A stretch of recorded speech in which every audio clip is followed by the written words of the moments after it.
आज हम जो ड्रग पढ़ रहे हैं उसका नाम है हाइड्रोलाजीन। कार्डियोवैस्कुलर में हाइड्रोलाजीन बेसिकली क्या होता है, सबसे पहले इसको आपका मैकेनिज्म ऑफ एक्शन आना चाहिए। हाइड्रोलाजीन क्या करती है, साइक्लिक जो जीएमपी है गुआनोसिन मोनोफॉस्फेट उसको इंक्रीज कर देती है। और साइक्लिक जीएमपी कहाँ पे एक्ट करती है, जाके आपके मायोसिन लाइट चेन का जो फॉस्फेटेज एंजाइम है उस पे जाके एक्ट करती है। जो मायोसिन का लाइट चेन का जो फॉस्फेटेज है वो क्या करता है, वो मायोसिन की क्या करवाता है, डी फास्फोरिलेशन, यानी मायोसिन में उसका जो फॉस्फेट ग्रुप है उसको रिमूव करवा देता है। मायोसिन और एक्टिन जो कंबाइन हुए होते हैं उसमें मायोसिन की डी फास्फोरिलेशन करवा देता है। डी फास्फोरिलेशन यानी उसमें फॉस्फेट ग्रुप रिमूव कर देता है, जिसमें बाद क्या होता है, मायोसिन और एक्टिन कंबाइन करते हैं और स्मूथ मसल की क्या करवाते हैं, रिलैक्सेशन। ये बेसिकली हाइड्रोलाजीन का मैकेनिज्म ऑफ एक्शन है। दूसरी सबसे पहले इंपॉर्टेंट चीज़ समझनी, ये आपका हार्ट है। जो आपकी हाइड्रोलाजीन है ये बेसिकली आर्टियोल्स पे ज़्यादा एक्ट करती है एज कम्पेयर टू वेन। जब ये आपको पता है आर्टियोल्स पे, आपको पता है ना टोटल पेरिफेरल रेजिस्टेंस का मतलब क्या होता है, आर्टियोल्स की रेजिस्टेंस होती है। ये बेसिकली क्या करती है, टीपीआर को कम करती है, जिसकी वजह से क्या होता है, ये आर्टियोल्स की डायलेशन हो जाती है, यानी आफ्टर लोड को कम करती है। आर्टियोल्स को डायलेट करके जो क्या करता है, वो आपका बैरोसेप्टर को सिग्नल भेजता है कि ब्लड प्रेशर कम हो चुका है। बैरोसेप्टर क्या करता है, वो सिंपैथेटिक सिस्टम को एक्टिवेट कर देता है, जिसकी वजह से क्या होता है, आपका हार्ट रेट इंक्रीज हो जाता है। इसे बोलते हैं रिफ्लेक्स टैकीकार्डिया, जो हाइड्रोलाजीन करवाती है। इससे बचने का तरीका क्या है, इससे बचने का तरीका ये है कि हाइड्रोलाजीन को हमेशा यूज़ करवाते हैं बीटा ब्लॉकर के साथ, ताकि हम रिफ्लेक्स टैकीकार्डिया से बच सकें।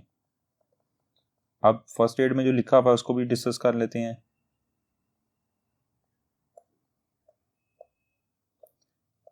देखिए सबसे पहले हाइड्रोलाजीन है, मैकेनिज्म एक्शन में क्या है, ये साइक्लिक जीएमपी इंक्रीज करती है, जिसकी वजह से स्मूथ मसल की रिलैक्सेशन होती है। ये देखें साइक्लिक जीएमपी एक्टिवेट किया और स्मूथ मसल की क्या हुआ, रिलैक्सेशन। ये तमाम मैकेनिज्म मैंने आपको बता दी। और हाइड्रोलाजीन क्या करती है, आपके आर्टिकल्स पे ज़्यादा एक्ट करती है, जिसकी वजह से आपका आफ्टर लोड डिक्रीज हो जाता है एज कम्पेयर टू वेन्स। ठीक है, आर्टिकल्स पे ज़्यादा एक्ट करती है, जिसकी वजह से आफ्टर लोड आपका डिक्रीज हो जाता है। और आफ्टर लोड डिक्रीज होने की वजह से वो बैरोसेप्टर एक्टिवेट होते हैं, वो सिंपैथेटिक सिस्टम को एक्टिवेट कर देते हैं, जिसकी वजह से क्या होता है, आपका हार्ट रेट इंक्रीज हो जाता है और इस तरह रिफ्लेक्स टैकीकार्डिया होता है। तो बेसिकली इसके क्लिनिकल यूज़ की तरफ आए तो क्या हाइड्रोलाजीन को हम देखें, ये बेसिकली बीपी को कम कर रहा है, हाइपोटेंशन करवा रहा है। तो इसे हम कहाँ दे सकते हैं, सीवियर हाइपरटेंशन में दे सकते हैं, पर्टिकुलरली एक्यूट सीवियर हाइपरटेंशन। और दूसरा हम हार्ट फेलियर में दे सकते हैं विद ऑर्गेनिक नाइट्रेट के साथ। और ये बिल्कुल हाइड्रोलाजीन जो प्रेगनेंसी के अंदर जो सेफ ड्रग्स होती है ना, उसमें हाइड्रोलाजीन भी आती है, जिसमें लिबिटालोल है, हाइड्रोलाजीन है, मिथाइल डोप है। तो बेसिकली क्या है, ये प्रेगनेंसी में सेफ होती है।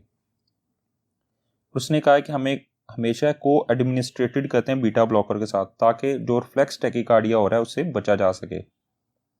जबकि इसके एडवर्स इफेक्ट्स की तरफ आए तो बेसिकली क्या है, देखें कंपनसेटरी टैकीकार्डिया है। इस वजह से इसमें जो अंजाइना कोरोनरी आर्टरी डिजीज़ है उसमें कॉन्ट्राइंडिकेटेड होती है, क्योंकि आपको पता है अंजाइना में क्या होता है, डिक्रीज ऑक्सीजन सप्लाई होती है, यानी प्रॉपर जो ब्लड की सप्लाई और मायोकार्डियम की तरफ जा नहीं हो रही होती, जिसकी वजह से क्या होता है, इस्कीमिया हो जाता है और आपको रेट्रोस्टेनल चेस्ट पेन होती है। तो क्या करती है, हाइड्रोलाजीन देंगे तो और सप्लाई कम हो जाएगी, इस वजह से कोरोनरी आर्टरी डिजीज में भी नहीं दे सकते। और दूसरा इसका इफेक्ट्स कौन सा है, बेसिकली क्या है, फ्लूइड रिटेंशन करवा देती है, क्योंकि बेसिकली हाइपोटेंशन है। हेडिक करवा देगी, आपके जो ब्रेन की वेसल्स है उसकी वेसोडाइलेशन करवाती है, अंजाइना। और ड्रग इंड्यूस्ड ल्यूपस, देखें इस चीज़ को समझना, ड्रग इंड्यूस्ड ल्यूपस, यहाँ से एमसीक्यूज आता है कि ड्रग इंड्यूस्ड ल्यूपस में कौन सी एंटीबॉडीज पॉजिटिव होती हैं, एंटी हिस्टोन एंटीबॉडीज क्या होती हैं, पॉजिटिव होती हैं। ये एमसीक्यूज आता है। दूसरा एमसीक्यूज आता है, कौन कौन सी ड्रग्स एसएलई करवाती हैं। एसएलई का नमूनी का जो एसएलई करवाती है, सिस्टेमिक लूपस एरिथमेटस, हिप नमूनी का। हाइड्रोलाजीन एसएलई करवाती है, आई से क्या है, आइसोनियाजाइड